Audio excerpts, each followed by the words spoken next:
100 for 100.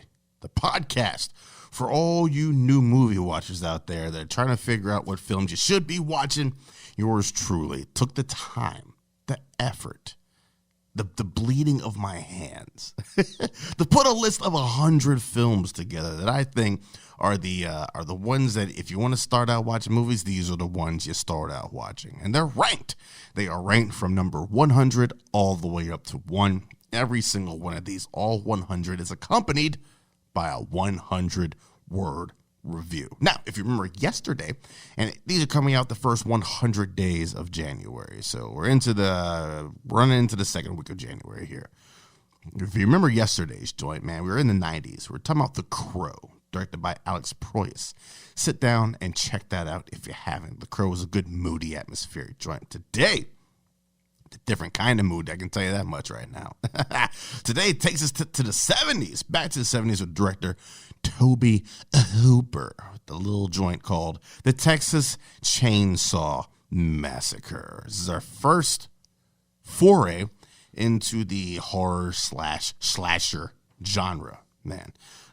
Texas Chainsaw Massacre. So let's get into this 100-word review.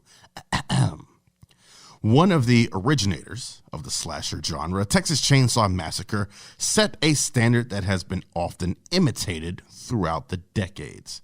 The film gave us horror icon Leatherface as he terrorizes an unsuspecting group of young adults through various set pieces. The idea of the final girl is also born here as Sally Hardesty scrambles to escape Leatherface. The centerpiece of this film revolves around a harrowing dinner scene that equally fascinates and horrifies.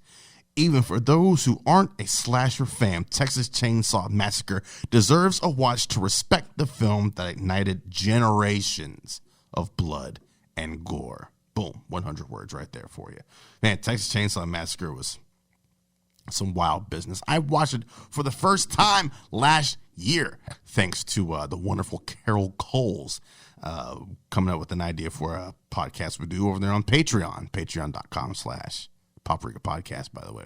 Show's called Refried Scenes.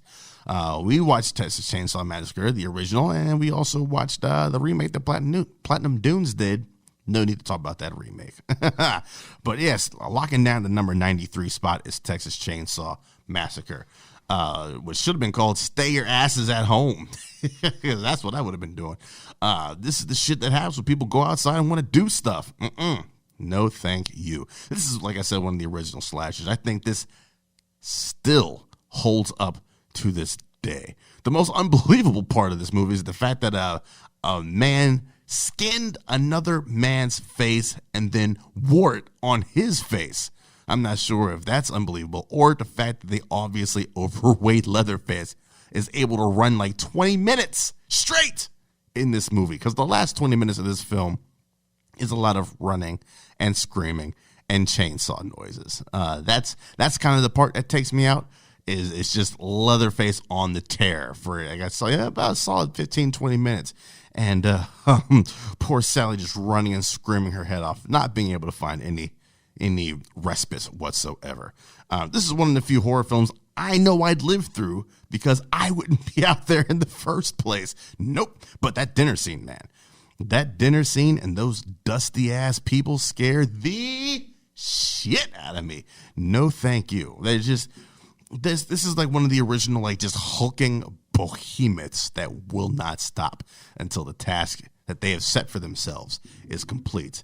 And I think that's what really cements the scariness for me, is that these dudes like this just don't stop. They don't stop. They just keep it moving, and it's horrifying to see.